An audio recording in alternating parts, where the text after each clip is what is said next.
We're going to start on Disney Plus with the return of Welcome to Wrexham, and here's a clip. Over the last 4 years, it's been this roller coaster of magic. We are all dreaming of another promotion. Can you do it again?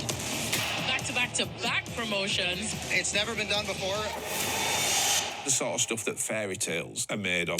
Season 4 of this one, Hannah, and I'm sure most people will be aware of it, but if you're not, it's all about Wrexham Football Club and their history since they were bought by Hollywood stars Ryan Reynolds and Rob McElhenney in 2020, at which point, I mean, they're a very historic club. They're 150 years old, and they dropped out of the Football League, so they were down at their lowest ebb.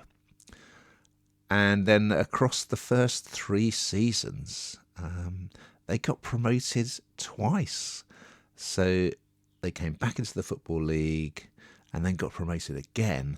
And this 4th season, they're seeing if they can achieve, as they say, back-to-back-to-back promotions. And that would mean that they'd come, if they manage it, they would come all the way up to the 2nd tier, the Championship, and who knows, maybe the Premier League does await. Now, it's one of those, a bit like Drive to Survive and the other sports documentary series.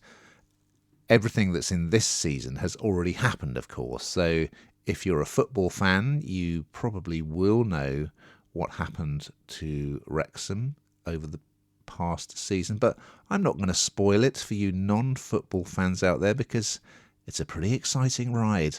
But this is a great series, I think, because it doesn't focus exclusively on Ryan and Rob, which I think it easily could, and it doesn't even focus just on the club and the players.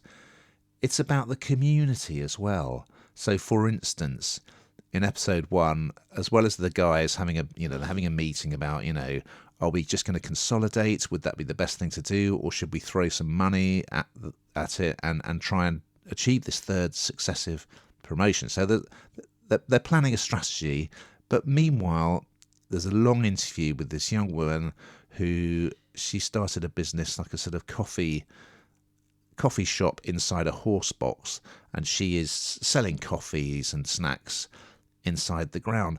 So it's things like that. They talk to the fans, they talk to people who are, just people who are doing all sorts of stuff in Wrexham, and you get just a real sense of the community. And I mean, if you wrote this as a film script, people would say, that's ridiculous, no one's going to believe that. But it's actually happening. So Wrexham AFC, it's just the most heartwarming, inspiring story. It really is a football fairy tale, and you don't need to be a football fan to enjoy this. It's just an absolute delight. Hannah, are you now a Wrexham fan? Yes, welcome to Wrexham.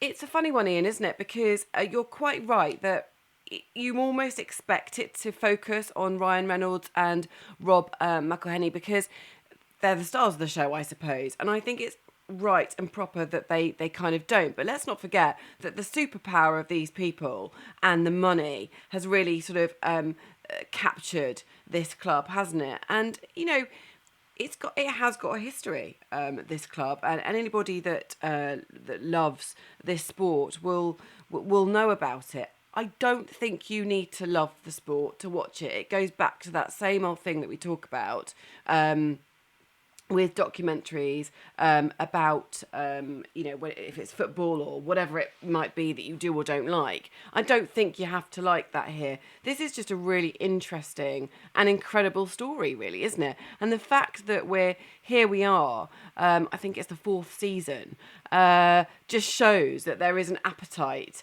for more. There's lots of emotion in it, which I think is really nice, and I think that sort of appeals to everybody. I don't think this is male centric at all. And they